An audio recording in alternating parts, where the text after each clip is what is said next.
Good morning, y'all. Hey, today I'm gonna go over a couple things that we didn't cover in last video, but first, coffee. All right, guys, so let's make this long walk out to the shop where we're gonna cover the neck bearings and belt deflection. By the way, have you guys met Earl? Let's see if I can bring Earl in the picture. Earl is our guy. Earl's like our son. Video. I just wanted to talk to y'all real quick about the handheld air pump that Chris used in the last video because we did have a lot of questions. His is by Craftsman. You can buy that at Home Depot, Lowe's, Amazon. I also had one. Mine was called Dormsy. I bought it off Amazon. It works great. I also, when I'm riding, I carry a little one from Airmoda, which I got off Amazon. This is great to go in the saddlebag. Are these absolutely necessary? No. I actually have an air compressor in my garage, but these are really convenient to use. All right, master mechanic, what are we doing today? Use that term real loosely. Real loose, like my toolbox. Well, today we're doing swing back or fall away, also known as neck bearing tension. Okay, so we're going to check the neck bearing tension? Correct. All right, so can you tell me, for those of us that don't know, what exactly a neck bearing is? So it's a Timken style bearing. Let's insert a picture right here, since I don't have one to just hold in my hand right at this moment. That bearing takes this. So when you turn this, it sits between the frame and your front end. And In a particular location? Yes, right here. This is the neck, and as a matter of fact, your bearing is right here.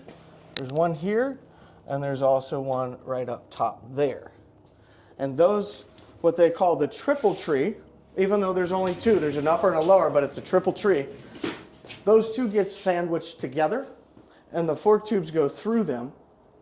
And as a matter of fact, as we get a little further in this, you'll see it. Okay. We're going to remove the fairing for this.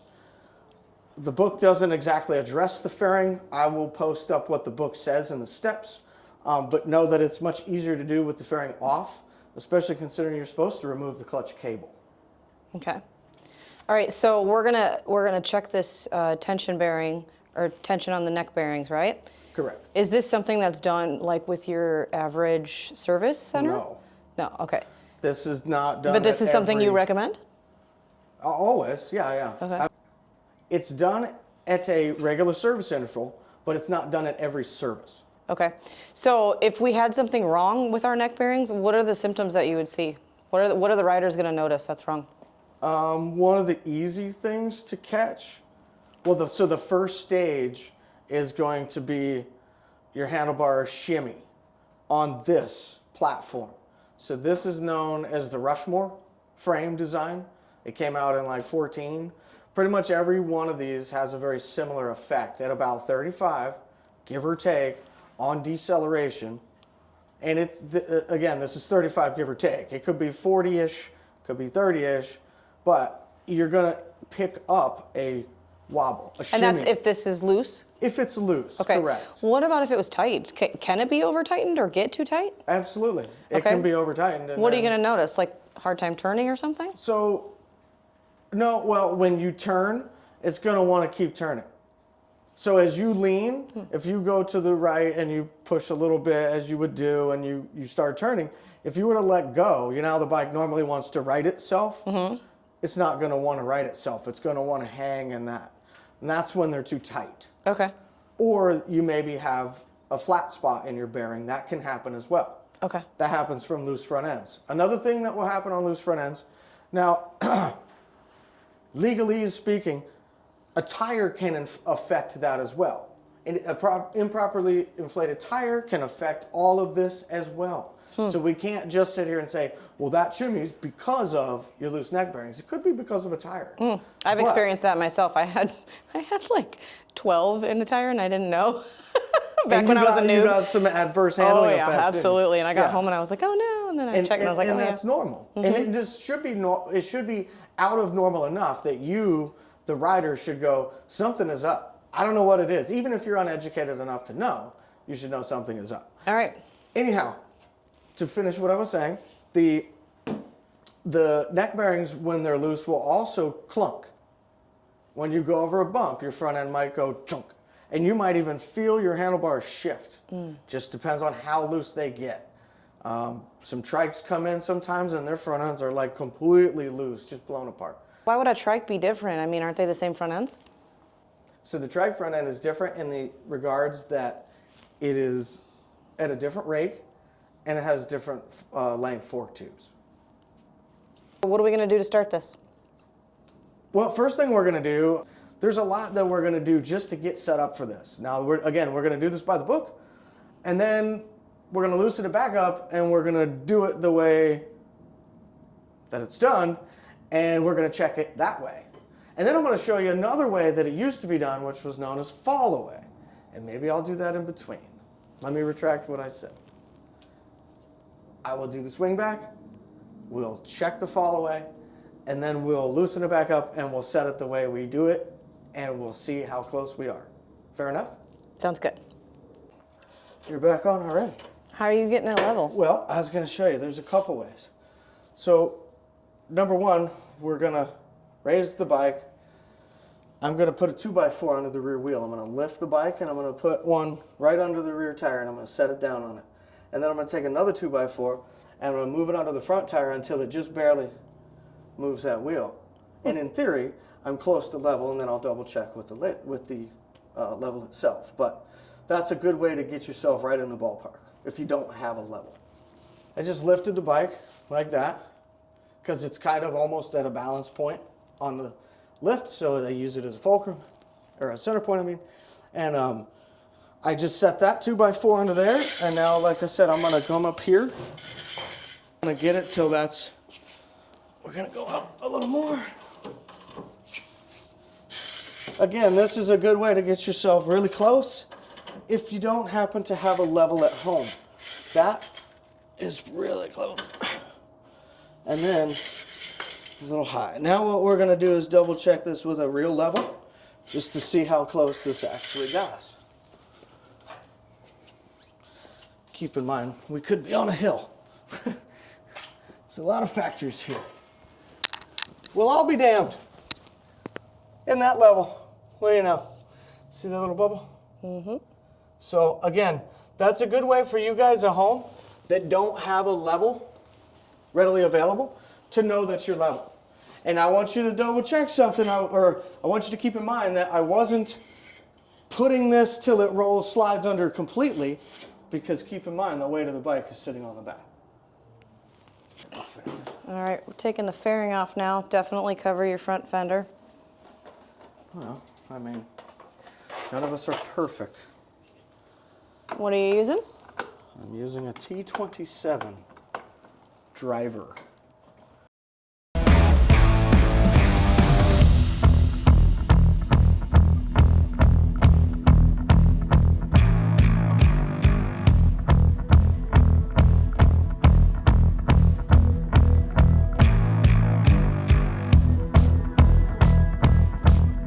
All right, our fairing's off. Now what are you gonna do? Yep. Now, well, we have to disconnect the clutch cable, Okay. which is kind of an Pain. over-involved step. But the reason we have to, and for those of you wondering why, because I too wondered why, it's because it gets sandwiched in here, and it literally rubs on the bottom of the frame and the triple tree. It causes tension on that bearing, and it affects the free swinging movement of that bearing. I'm going to separate this clutch cable. So these are two-part cable. There's an upper cable and a lower cable. This is actually the separation point. When you first looked in here, this little brass-looking tab was bent over to keep this ball in its little socket there. What I did was bend it out of the way and I pushed the ball up. Now I'm using some hemostats. Oops, watch, we're gonna make myself look like an idiot here. Yep. You're kind of in my light, my love. Thank you. This is not the easiest thing to do, I promise. Anybody watching, if you've ever done this, you'll know this is like, it's really stupid, and it's a bit, there we go. So we're gonna get that guy out. what we did, since I couldn't pull it through as easily as I was hoping, I pushed it through the backside and got it out of the socket. Now that it's out of the socket, I can depress this little clip carefully. We don't need to bend the crap out of it. And then you're going to turn it over, and there's one on the other side. And once you get these two separated, which I'm struggling with, it comes apart just like that. And here's your lower cable half. Now again, this is the seat right here for that ball. It sits in there, and this is its little lock tab, and that's the upper cable. Now that we've got this separated, we're going to go ahead and do our follow-away.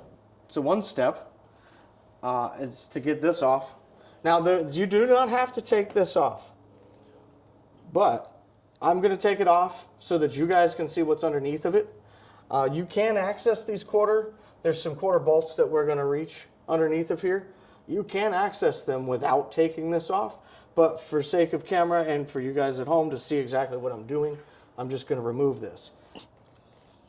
So to get the knob off, there's a pin underneath. You have to depress that pin with your finger while rotating this backwards. So I went counterclockwise, and if you notice now, it just lifts right up. And I'll show you this pin as soon as I get it out. That. So if I let that loose, see, it clicks. That I went back to the lock position for those of you wondering. So to do this where you can see what I'm doing, normally this would be upside down like this. You're going to use your finger or a screwdriver to stick it underneath and depress that pin while turning this ignition switch backwards. See how I rotated past the unlock position? Once you do that, the key will stop. Do not, under any circumstance, move this. If you move this right now, your tumblers inside will get all out of whack, and you'll need the little tool to put it back together. If you don't mess with it, and you leave it just like it is, and you go to put this back in, you'll hit this spring. See how that pushes up and down? You'll push down and then let up until that snaps. If you see how I did that, I know I made it look real easy. And I promise it's not quite that easy. But it is just that easy if you follow what I say. And don't overcomplicate it. Just basically do, what was that thing I said last time? Just don't ask why, just do or die, right? So same process, see? I just removed it. Don't mess with that. Now, with that being said, we still have to unscrew this to get this off easily. You can get it off by turning, and you can do other things, but we don't want to scratch any paint, so we're going to just do this the right way.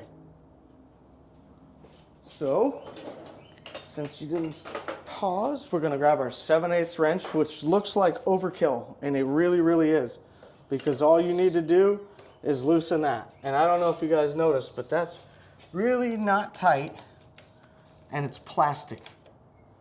These are plastic threads. Do not over-tighten them. Anyhow, so that you don't forget what it is you're doing, if you don't like setting things on your seat, don't do it. If you're like me, set it on your seat. Anyways, there's a bigger and a smaller one. You can't do it upside down. It only goes one way. So when you go to put this on, if you try to do it backwards and it doesn't fit, don't force it.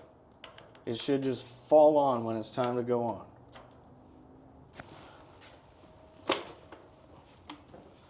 So for this, if you notice what I'm doing, since I don't have any tape on any of this paint, I am going to work this back and forth very carefully, and I am going to do my due diligence not to rub the paint.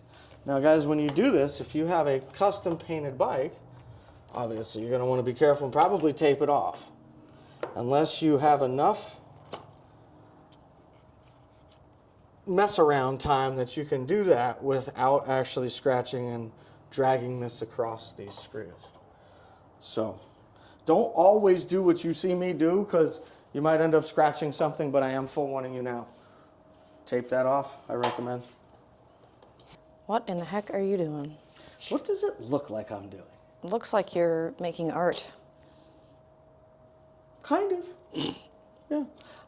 Actually, we're in the process of setting up the swing back measurement.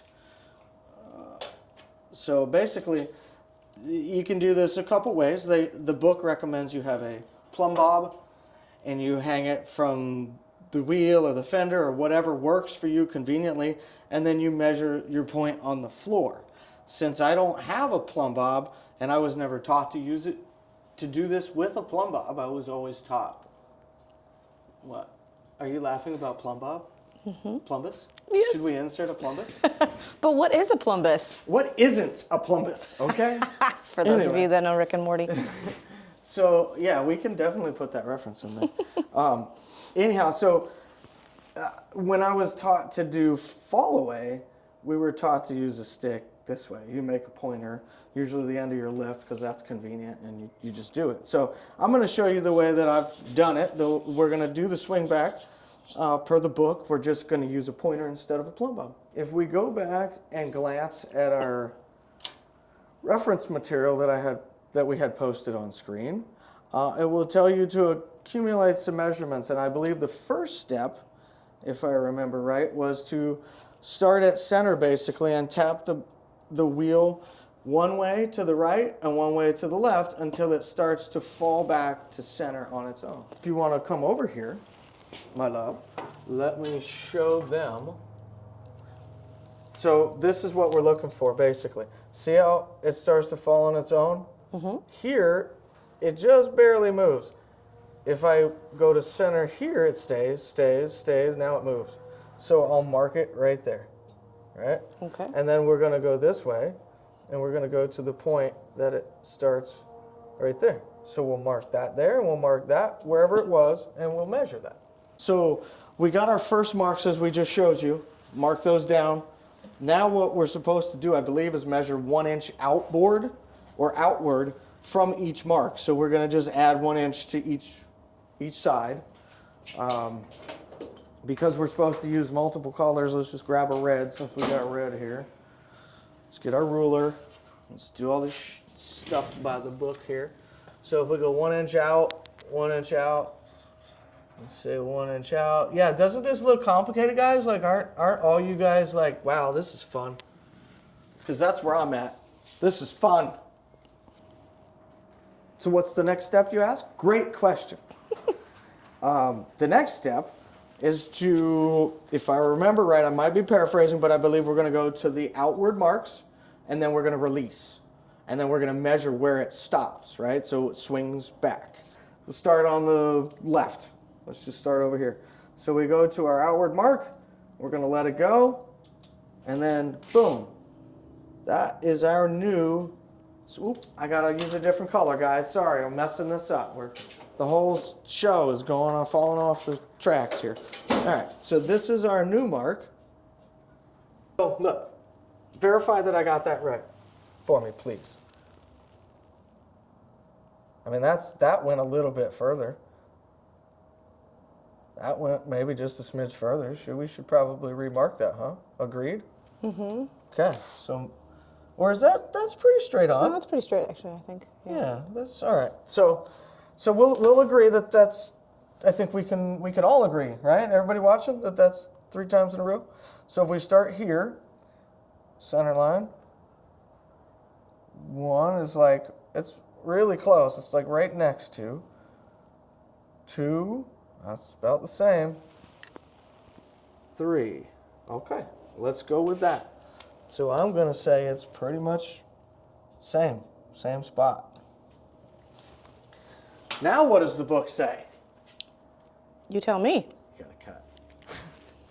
Okay, so next step, now that we've gotten our followaways figured out and we know we need to make a measurement, I'm gonna put this cover back on because I need to access this 5/16 Allen. Can you see that? Mm-hmm.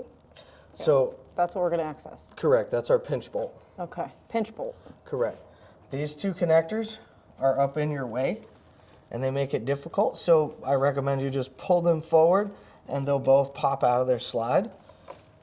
And then obviously you want to put them back when you're done, but once you've got them out of the way, And what are you using to access that? a 5/16 ball Allen.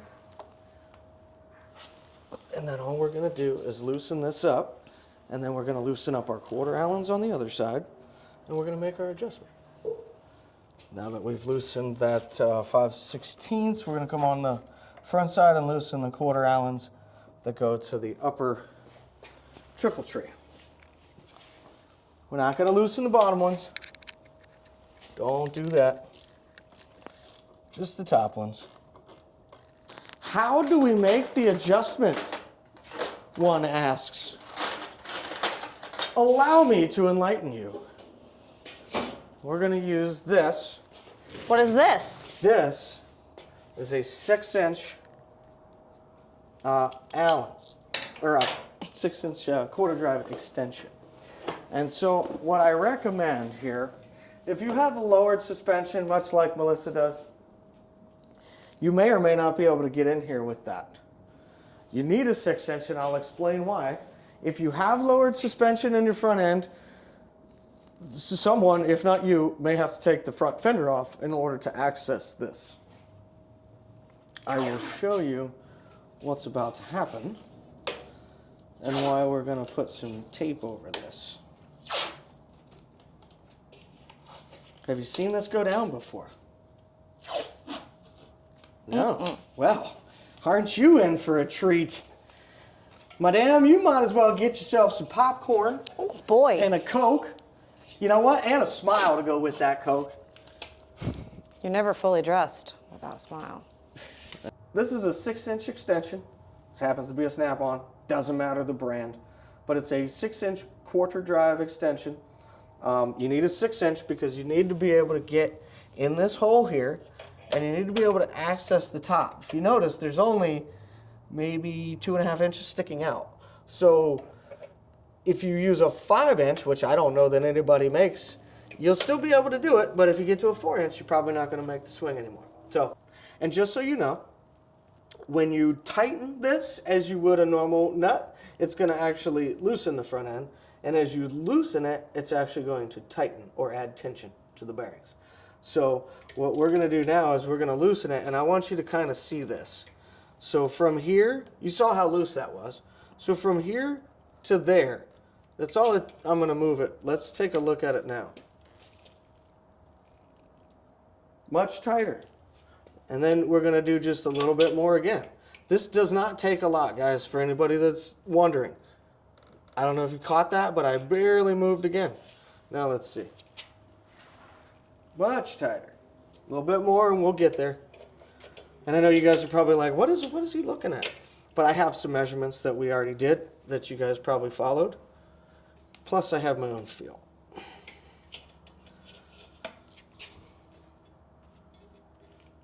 So we're a little bit tight. And now, I personally like to go tight so that I know the bearings are seated. When you try to do swing back on a front end that's already been loose for a while and it's been banging around and stuff, you might find a false bottom, which isn't real tension. And then if you adjust from that point, it's still loose and you can't figure out why and all this stuff. So my recommendation is to get the tension on the bearings first, go all the way tight. Once it's tight and it's just locked up, then you can begin to loosen it just a little bit until it starts to swing. And if your bearings have any flat spots or any kind of rust or corrosion or dirt or anything in there, that's a good time that you'll begin to feel that as you get tighter. So, again, food for thought. See how tight that is? All right, guys, here's a perfect opportunity to show you fall away as compared to swing back. So swing back, we know that we got this measurement, and we now know we're back in it. We just did that off camera. Take our word for it. But what I want to show you is how fall away, you can look at fall away in lieu of the swing back. So for those of you that are older school and are aware of fall away, it was a 3-swing method originally, and then they lowered it, and I almost want to say I went to 1.5 at one point. I don't quote me on that to be factual, but it was always three swing when I was taught. It was, you go start at full left, and let's see if this one does it, which it should.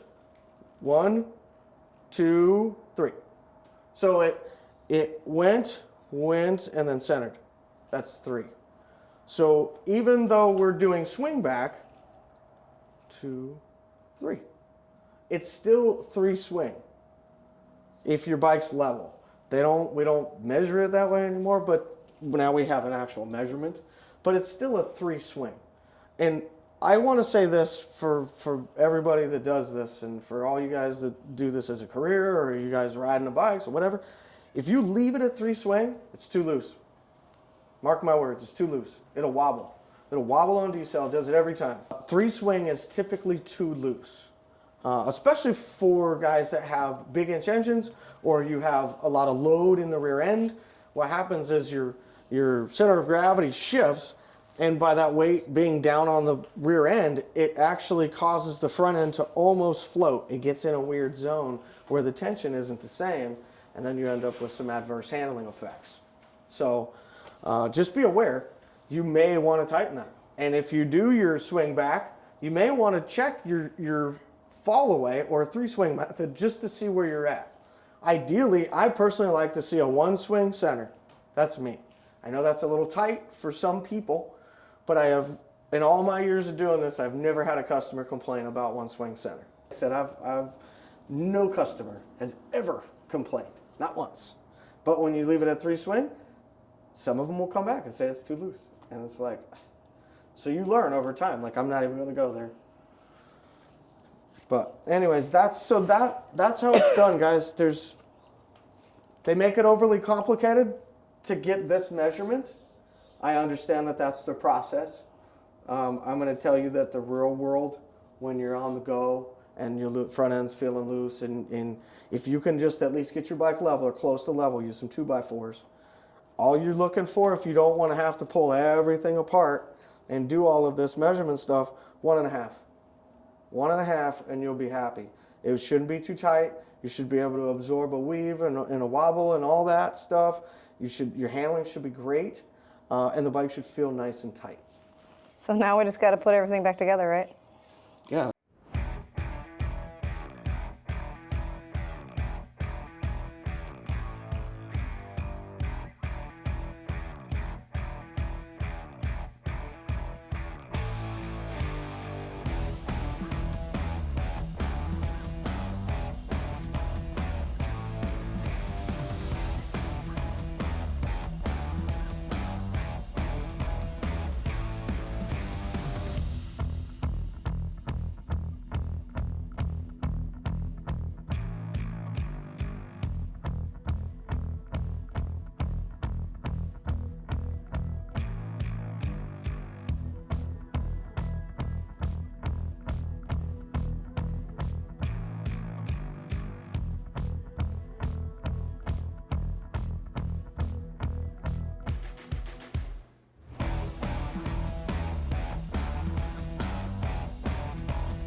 You know what? I was going to do the belt tension, but it's bike week.